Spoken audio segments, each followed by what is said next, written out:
여러분 반갑습니다. 오늘은 함수 극한의 대소관계에 대해서 배워보도록 할게요. 함수 극한의 대소관계. 여기는 기존의 지식이 조금 틀어지는 부분들이 있습니다. 어쨌든 봅시다.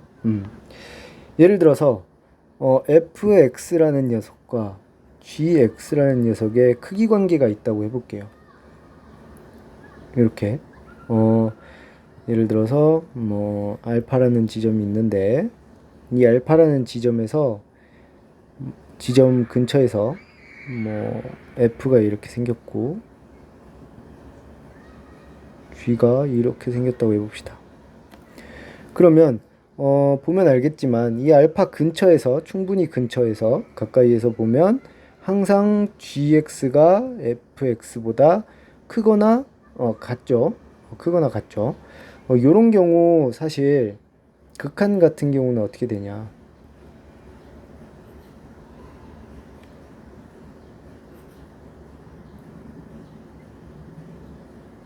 지금은 이 둘이 극한값이 다 존재한다는 걸 가정했을 때요. 극한값이 존재하면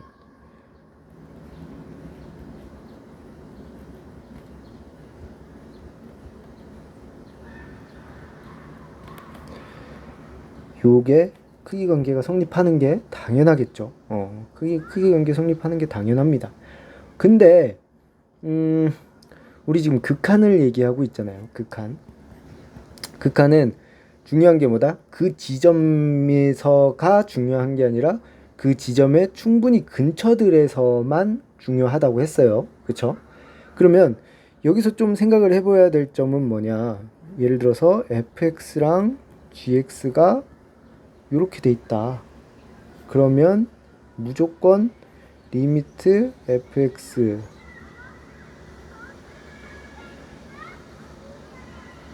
알파가 얘가 성립하느냐?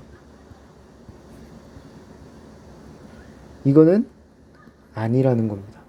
왜? 지금 이 그림만 보더라도 알 수 있죠, 사실. 이 지점에서는 같아요. 이 지점에서는 같아요. 그쵸? 근데 이 지점 근처에서는 gx가 항상 크거든요. 그죠? 이 gx가 항상 커요. gx가 항상 크지만 요 극한으로 보냈을 때는 어때요? 같은 지점으로 갈 수도 있다는 거죠. 수도 있다. 따라서 f가 g보다 항상 크다고 해서 그 극한값이 일치 더 크다라는 건 보장받을 수 없습니다. 물론 크거나 같다는 건 오케이예요. 즉 fx gx면 fx gx까지는 되겠죠. 리미트. 단 조건이 있어요. f와 g가 극한값이 존재할 때, 알파에서 존재할 때, 존재할 때는 이게 가능하겠죠. 근데 이제 요거를 조금 더 좀 넓은 범위에서 생각을 해보면 쉽게 요렇게 해주면 지금 우리가 얘기했던 그 내용이 되겠죠. 네. 좀 더 넓은 범위에서 생각을 할 수 있는 거잖아요. 그쵸? 네. 요렇게 이야기를 하는 게 좀 더 간편하니까. 지금 상황 이해됐죠? 네. 요렇게. 그러니까 선생님이 얘기하고 싶은 거는 요 부호가 그대로 따라가는 게 아니다라는 거죠. 그대로 따라가는 건 아니다. 요렇게도 요거일 수도 있다는 거죠. 무조건 같다라고 얘기를 할 수는 없는 거고요. 네. 더 클 수도 있어요. 더 작을 수는 없겠죠. 더 클 수도 있고 같을 수도 있어요. 그렇지만 무조건 더 큰 거는 아니다. 자, 그래서 사실 요 내용을 가지고 더 중요한 건 뭐냐면 바로 이 부분입니다. 요 부분이 중요해요. 왜 요 부분이 중요하냐? 지금 얘기하고 싶은 게 뭐냐면 함수 3개가 있는데 hx라는 이 함수는 어떤 녀석인지 잘 파악이 안 되는데 모양이 잘 파악이 안 돼요. 근데 gx라는 녀석과 뭐 fx라는 녀석이 모양이 파악이 되고 이 사이에 있는 녀석이라 이거예요. 알파 근처에서.